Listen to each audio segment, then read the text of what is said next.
Close your eyes for a second and think about the last time you lost control. Not because you wanted to, but because something inside you, some ancient, invisible force, took the wheel. Maybe it was a flash of white-hot anger. Maybe it was a wave of crushing sadness. In that moment, your logic, your degrees, your years of experience, they all meant nothing. You were a passenger in your own body. Most of us have been taught that the brain is a machine built for thinking. We worship at the altar of the IQ score. We believe that if we are smart enough, we can solve any problem. But there is a silent ocean beneath the surface of your thoughts. There is a world of feeling that dictates your every move, your every choice, and every single relationship you will ever have. This is the world of emotional intelligence. And if you don't master it, it will master you. Deep inside your skull, there is a battle being fought every single millisecond. On one side, you have the prefrontal cortex, the modern, rational part of you. This is the architect, the philosopher, the strategist. But tucked away in the center of your brain is the amygdala. It is old. It is primal. It is the alarm system of your soul. When you feel threatened, even by a simple comment from a coworker or a look from a stranger, the amygdala doesn't wait for permission. It hijacks your brain. It floods your system with chemicals before you're rational. Mind even knows what's happening. This is why we say things we regret. This is why we break the things we love. But imagine a life where you are no longer a slave to that biological reflex. The theory of emotional intelligence isn't about being nice. It isn't about being soft. It is about power.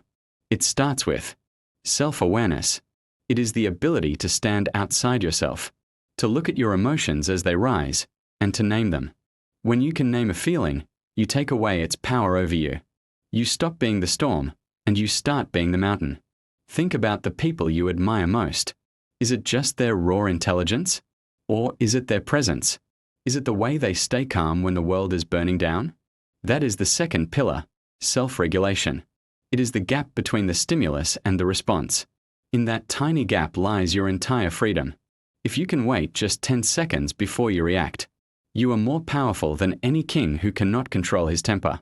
But we aren't just islands. We are social creatures, wired for connection. And this is where the theory turns outward.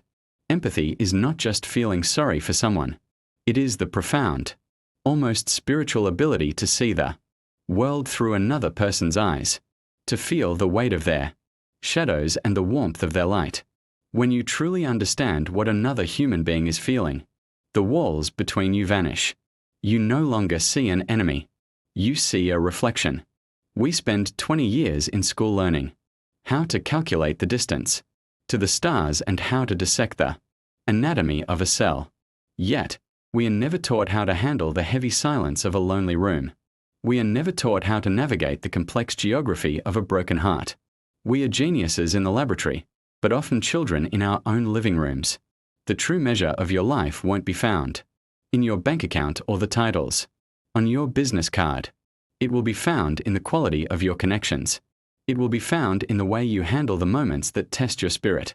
You have the hardware of a god, but you are running the software of a caveman. It is time to upgrade. It is time to realize that being smart is not enough if you are a stranger to yourself. Every emotion you feel is a piece of data. It is a signal. It is a guide. If you can learn to listen to those signals without being drowned by them, you become unstoppable. You are not your anger. You are not your fear. You are the one who notices the anger. You are the one who witnesses the fear. And in that witnessing, you find your strength. The most important journey you will ever take is not across the ocean or into space. It is the 12 inches from your head to your heart. It is the most difficult terrain on Earth. It is full of jagged rocks and dark forests. But on the other side of that journey is a version of you that is truly free. A version of you that doesn't just react to life, but responds to it with grace, with wisdom, and with unshakable intent. In the end, we are all just trying to be understood. But you can never truly understand another person until you have the courage to walk through the fire of your own emotions and come out the other side. The world doesn't need more calculators. It needs more humans who are truly, deeply, and intelligently alive. Don't forget to like, share, and subscribe, and leave your comments below.